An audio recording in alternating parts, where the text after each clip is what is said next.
కాకపోతే ఏందంటే ఫండింగ్ లేకపోవటం వల్ల ఆయన చేతిలో సరైనటువంటి ఫండ్స్ లేకపోవటం వల్లే అంత తక్కువ సీట్లకు పరిమితం అవ్వటానికి కారణం అని కొంతమంది లాజికల్గా మాట్లాడుతున్నారు.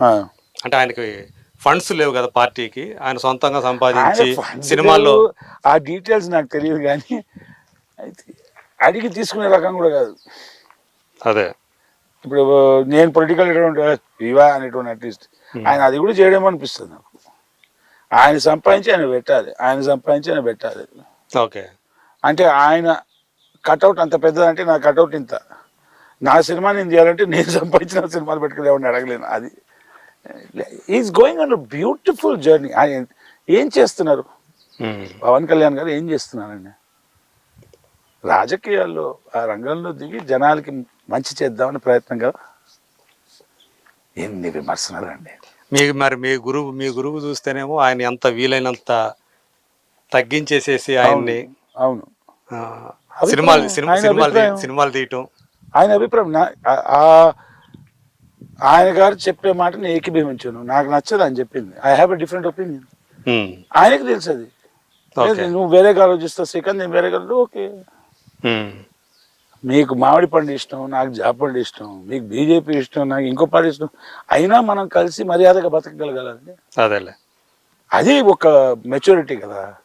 సో అభిప్రాయాలు సిద్ధాంత రీత్యా తేడాలు ఉన్నప్పటికీ కూడా శ్రీకాంత్ అంటే అభిమానంతోనే మీతోటి ఆయన ఆర్జీవి సినిమాలు తీసుకుంటారు. నా మీద అభిమానం అంత పెద్ద పదం వాడలేండి. నేను ఇంత అంత ఆయన అంటే అభిమానం. See he wants to express something. ఇప్పుడు నేను బీజేపీని సపోర్ట్ చేస్తున్నా, ఎందుకు తప్పు కదా అంటే ఆయన అట్లా ఈ supporting party, what's wrong with let him support. జనాలు ఉన్నారండి రాజకీయాలు. ఒక్కటి మాత్రం మనం పెద్ద అనొచ్చు, జనాలు ఇట్లా అంటే ఎగిరిపోతాడు, ఇట్లా అంటే కూర్చుంటారు జనాలు. అంటే నేనేది ఏమంటే మీరు అభిమానించే ఒక నటుడిని లేకపోతే మీరు అభిమానించే ఒక నాయకుడిని తను డిగ్రేడ్ చేస్తూ సార్ ఫస్ట్ ఏదైనా చేశారనుకో మామూలుగా మనుషులకి బాధ కలుగుతుందా లేదా? నేను రెస్పాండ్ అవుతామా లేదా? రియాక్ట్ అవ్వనండి, రియాక్ట్ అవుతామా లేదా? రెస్పాండ్ అవుతా, రియాక్ట్ అవ్వనండి. రియాక్ట్ అవ్వరు? ఓకే, రెస్పాండ్ అవుతాను. అండ్ రెస్పాండ్ బై నా ఇష్టం కదా, నోటి మాటతో రెస్పాండ్ అవ్వచ్చు, లేకపోతే నా చేతులతో రెస్పాండ్ అవ్వచ్చు. ఇట్ ఈస్ నేను అభిమానించే వ్యక్తిని ఎవరైనా ఏదో నాకు మాట చంపే తప్పది. నేను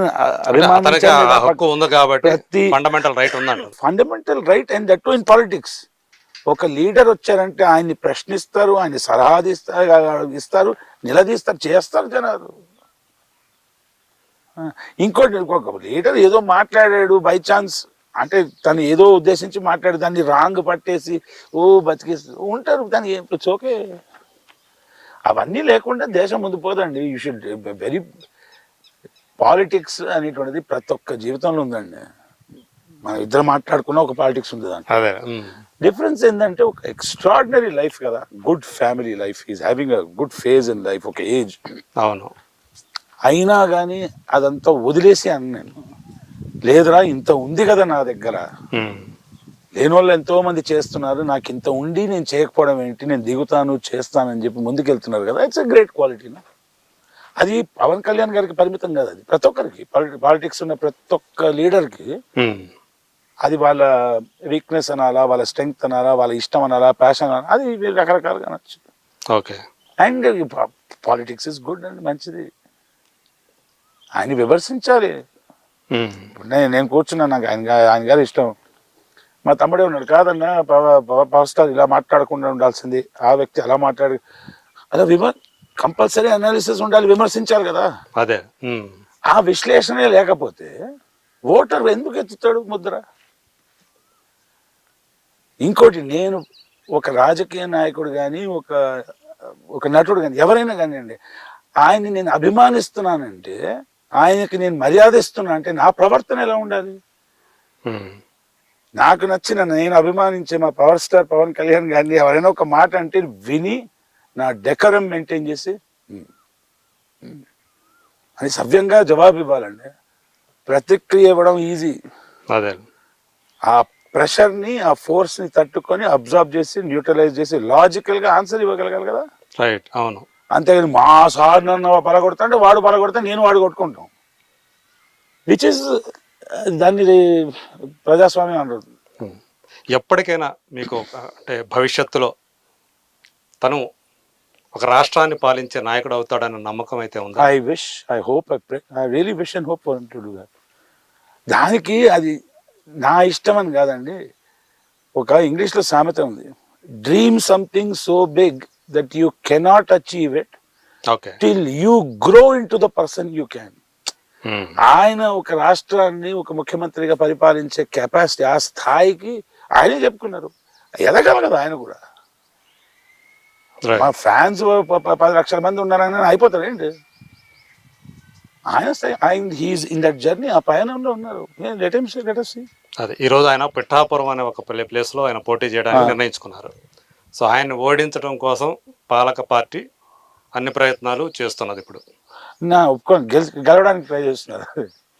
ఆయన గెలిపించడానికి ట్రై చేస్తారు. ఆయన గెలిపించడానికి, వాళ్ళు గెలవడానికి అండి. పాలిటిక్స్ అదే కదా జరిగేది.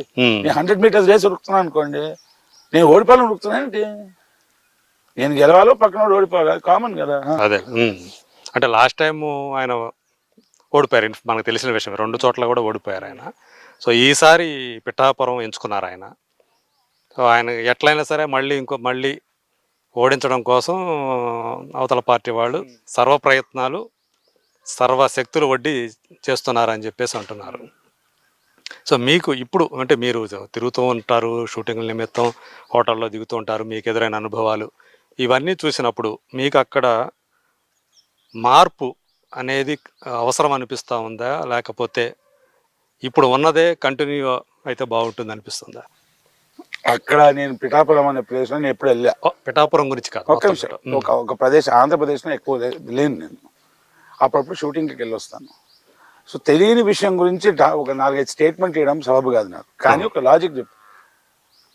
ఒక వ్యక్తిని ఓడగొట్టడానికి రకరకాల శక్తులు వాడి రకరకాల జనాలు పనిచేస్తున్నారంటే అర్థం ఏంటండి? ఆ వ్యక్తులు ఏదో ఉన్నట్టుగా అంత ఈజీ పిల్లగాడిలే అంటే అంత కష్టపడరు కదా.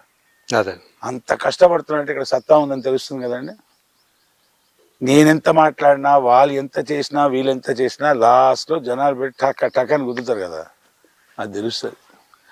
గెలిచినంత మాత్రాన ఈయన సర్వం సాధించినట్టు కాదు, ఓడినంత మాత్రాన ఏది సాధించలేడని కాదు.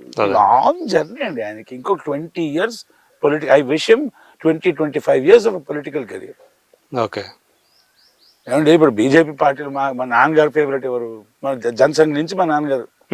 సో అందులో ఇప్పుడు వాజ్పేయి గారు ఉన్నారు, లేకపోతే అడ్వాణి, ఇద్దరే కదండి. అప్పుడు ఇద్దరే.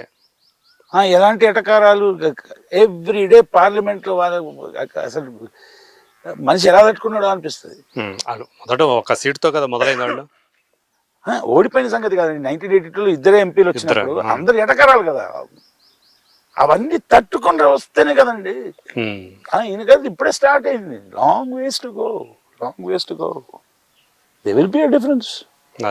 అంటే మీరు ఆయనతో స్క్రీన్ పంచుకునే టైంలో ఎలా అనిపించేది? ఆయన నాకు కొందరు మిగతా ఆర్టిస్టులు హీరోలు అని అనుకునేటప్పుడు నాకు ఇప్పుడు చిరంజీవి గారిని ఒకసారి కలిసా, అల్లు అర్జున్ గారిని కలవాలా, మహేష్ బాబు గారిని ఫేస్ టు ఫేస్ కలవాలా, ప్రభాస్ గారిని ఫేస్ టు ఫేస్ కలవాలా, అట్లా ఎంతో మందిని కలవాలా. కలిసిన వాళ్ళు ఈయన వేరే అండి.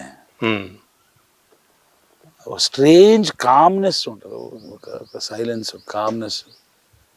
ఆయన తిరిగి ఇలా చూస్తే there's some strange power around him. Okay. And very common person అండి. అంటే ఇట్లా ఓజీ సినిమాలో అందరం ఉన్నాం, జూనియర్ ఆర్టిస్ట్ అందరూ ఉన్నాం. ఆయన వచ్చేసి ఇట్లా మీ టీ తాగాలంటే ఏదో చెప్పారు, ఏ టీ అన్నారు. ఓకే. అలాగే బాబు గారు అంటే ఆయనకి ఇరిటేషన్, బాబు గారు మోసేస్తారు కదా, వదలరా అని ఇట్లా చూశారు. ఇట్లా అని వచ్చి కూర్చొని చాలా అవుతున్నారు. అంటే అక్కడ జూనియర్ ఆర్టిస్ట్ని ఇంప్రెస్ చేసే అంత అవసరం లేదు కదా అని. అవును. అండ్ ఒక షార్ట్ కంప్లీట్ చేసేది, sir it's a pleasure to meet you అంటే థ్యాంక్ యూ సో మచ్. మర్యాదస్తుడు, గుడ్ మ్యాన్. ప్రపంచంలో అందరు మంచి వాళ్ళు అంటే చూద్దాం ఏమైద్దాం.